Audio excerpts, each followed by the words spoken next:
दोस्तों पता नहीं इस समाज को, इस दुनिया को हो क्या गया है। जब कोई बेविचार के खिलाफ आवाज उठाता है तो दुनिया उसी पे इल्जाम लगाने लगती है।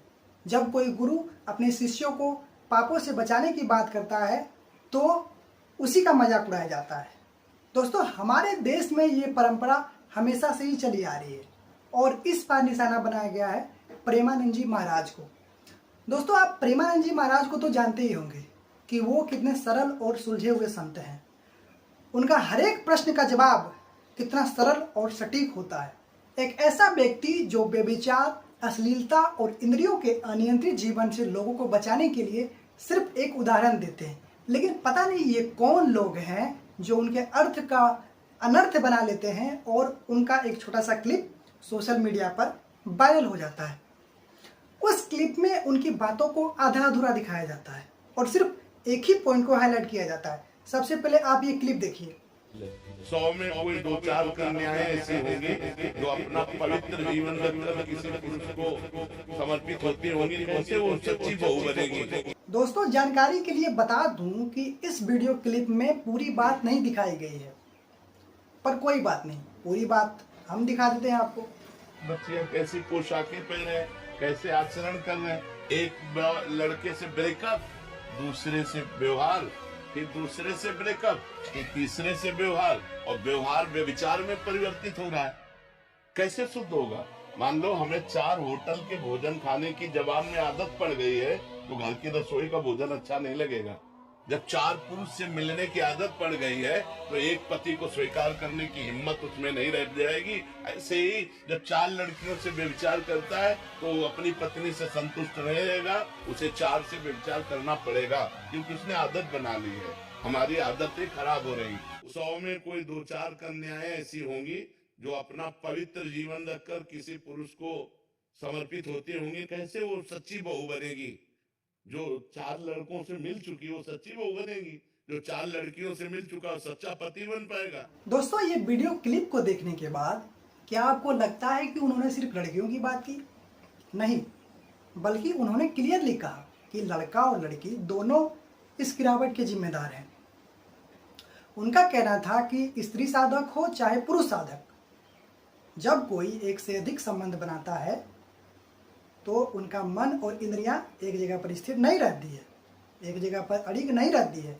इसका उन्होंने एक उदाहरण भी दिया कि जब आप बाहर के होटलों का खाना खाएंगे तो घर की रसोई की बनी रोटी सब्जी आपको अच्छी लगेगी क्या? नहीं ना। तो प्रेमानंद जी महाराज के कथनों का पूरा अर्थ हमारी इंद्रियों से संबंधित था।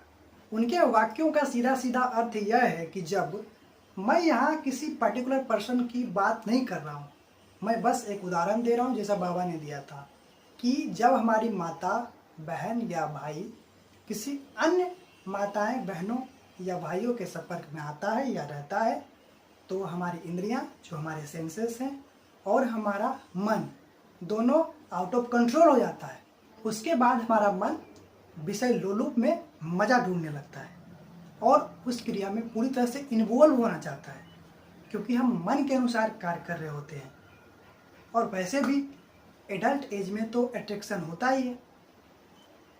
इस बात का शरीर से कोई लेना देना नहीं था, इस बात का मन और इंद्रियों से लेना देना था। क्योंकि जब आपका मन भटकता है तो आपका कंट्रोल, आपका विचार, आपका संयम सब खो जाता है और फिर बेविचार एक आदत बन जाती है। आजकल extra marital affairs, cheating, emotional disloyalty सब कुछ नॉर्मल सा हो गया है।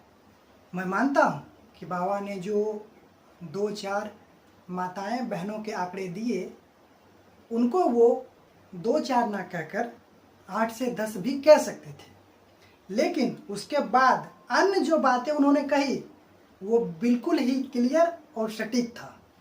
अब यहाँ पर कोई सवाल उठा सकता है, जनरली बहुत से लोगों के द्वारा उठाए भी जा रहे हैं कि क्या बाबा के पास कैरेक्टर मापने का कोई पैमाना है क्या? तो मैं इस बात का जवाब देना चाहता हूँ कि मेरे भाई, भले ही महाराज जी के पास कैरेक्टर नापने की मशीन ना हो, लेकिन उनके पास जो अनुभव है, जो संयम है, जो दूरदृष्टि है, वो आपके पास नहीं है। प्रेमानंद जी महाराज भली भांति जानते हैं, इस बात का अनुभव है उनको कि जब माया पीक पर होता है तो मन को कंट्रोल करना, कामना या वासना को अपने अधीन करना कितना मुश्किल हो जाता है। मैं ये नहीं कह रहा हूँ कि आजकल जो डाइवोर्स हो रहे हैं, जो पति पत्नियों के बीच में जो क्लेश हो रहे हैं, उसके पीछे केवल एक्स्ट्रा मैरिटल अफेयर्स या भोग वासना ही जिम्मेदार है। नहीं, और भी बहुत सारे फैक्टर्स हो सकते हैं, लेकिन सबसे जो मेन फैक्टर है वो हमारा व्यभिचार, भोग वासना और हमारा असंयमित मन ही है। प्रेमानंद जी महाराज के पास लाखों की संख्या में लोग उनसे मिलने के लिए जाते हैं और प्रश्न पूछते हैं। जब उनसे पूछा गया कि महाराज जी आजकल डाइवोर्स के किस्से बहुत ज़्यादा बढ़ रहे हैं, तो यहाँ पर एक चीज़ जानिए कि उनके पास जवाब देने के लिए एक लिमिटेड टाइम होता है, क्योंकि वहाँ पर बहुत सारे लोग होते हैं, तो सब उनसे प्रश्न पूछना चाहते हैं, सब उनसे कनेक्ट होना चाहते हैं। तो वहाँ पर इस सवाल का जो मेन फैक्टर था उनको उन्होंने जिक्र किया। और जो और भी जैसे डाइवोर्स के बहुत सारे फैक्टर हो सकते हैं, जैसे किसी का लड़ाई झगड़ा हो गया या वगैरह वगैरह, और भी बहुत सारे फैक्टर हो सकते हैं, उनका उन्होंने जिक्र नहीं किया, क्योंकि प्रेमानंद जी महाराज भली भांति जानते हैं कि ये कलयुग है। पापाचार, दुराचार, भोग बुद्धि बहुत ज़्यादा बढ़ रहा है। हो सकता है कुछ लोगों को मेरी ये सब बातें झूठ लगे, लेकिन आप मुझे एक बात बताइए कि जो अभी हाल ही में राजा रघुवंशी का मर्डर हुआ था, उसके पीछे कौन सा कारण या फैक्टर जिम्मेदार था? किसने मरवाया था राजा को? क्यों मरवाया था? Meerut drum murder case. अभी हाल ही में एक मुस्कान नाम की लड़की ने अपने आशिक के साथ मिलकर अपने पति को मारकर एक ड्रम में सीमेंट से जमा देती है। मैं पूछना चाहता हूं कि उसके पीछे कौन सा कारण या फैक्टर जिम्मेदार था? लड़ाई झगड़ा या फिर extra marital affairs? Nala Sopara floor tiles murder case Mumbai. अभी रिसेंटली हाल ही में कुछ ही दिनों पहले 5-6 जुलाई को एक पत्नी ने अपने आशिक के साथ मिलकर अपने पति को मारकर उसके शव को फ्लोर्स या फर्श के नीचे छिपा देती है। क्या अब भी आप कहेंगे कि यह लड़ाई झगड़ा का मामला है या कोई और फैक्टर?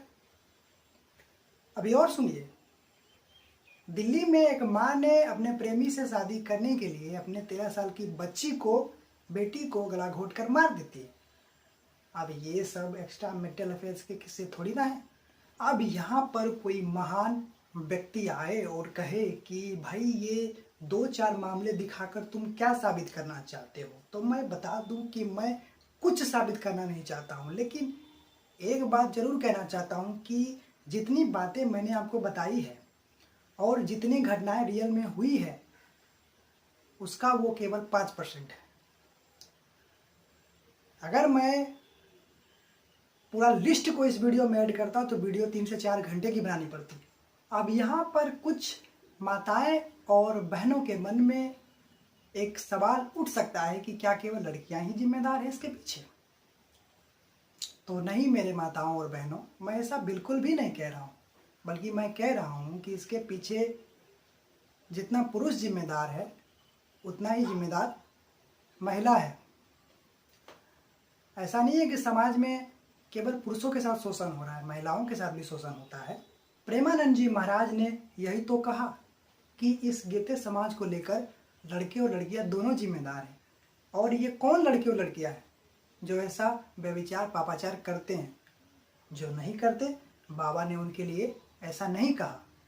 हो सकता है आपको बुरा लग सकता है कि बाबा ने आंकड़ा 2-4 दिया हो, ठीक है, बाबा इसको 8 से 10 भी कह सकते थे, लेकिन मुझे पर्सनली नहीं लगता है कि ये आंकड़ा 10% से ज़्यादा होगा। और इंस्टाग्राम पर हो रहे गंद को देखकर तो बिल्कुल भी नहीं। प्रेमानंद जी महाराज एक महान संत हैं। उनका वाणी, उनका विचार, उनका तेज बहुत ही शुद्ध है।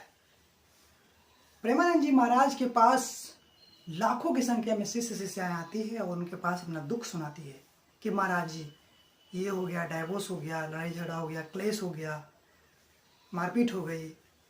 तो जब प्रेमानंद जी महाराज कुछ बोलते हैं तो वो किसी पर्टिकुलर पर्सन को नहीं बोलते, वो सार्वजनिक तौर पर बोलते हैं, पूरा कंक्लूजन निकाल कर सभी के लिए बोलते हैं।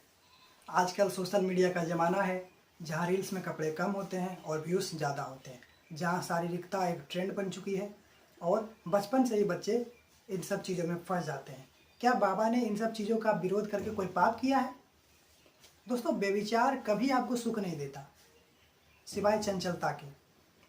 और गुरु वो नहीं होता जो केवल मीठी मीठी बातें करके आपको मन को खुश कर दे, बल्कि गुरु वो होता है जो कड़वी बातें करके भी आपको बचा ले। और गुरु वो तो बिल्कुल भी नहीं होता जो केवल आपको आशीर्वाद दे, बल्कि गुरु वो होता है जो आपके अंदर उमड़े हुए विकारों को समझे और उसे नष्ट कर दे।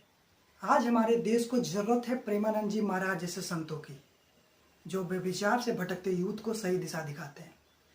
लेकिन हम तो ठहरे उसी समाज के लोग जिसे सच बोलने पर ट्रोल करते हैं और बेविचार करने पर सेलिब्रेट करते हैं। दोस्तों, अगर आप प्रेमानंद जी महाराज की बातों से सहमत हैं तो कमेंट में एक बार सपोर्ट टू प्रेमानंद जी महाराज जरूर लिखिए। धन्यवाद।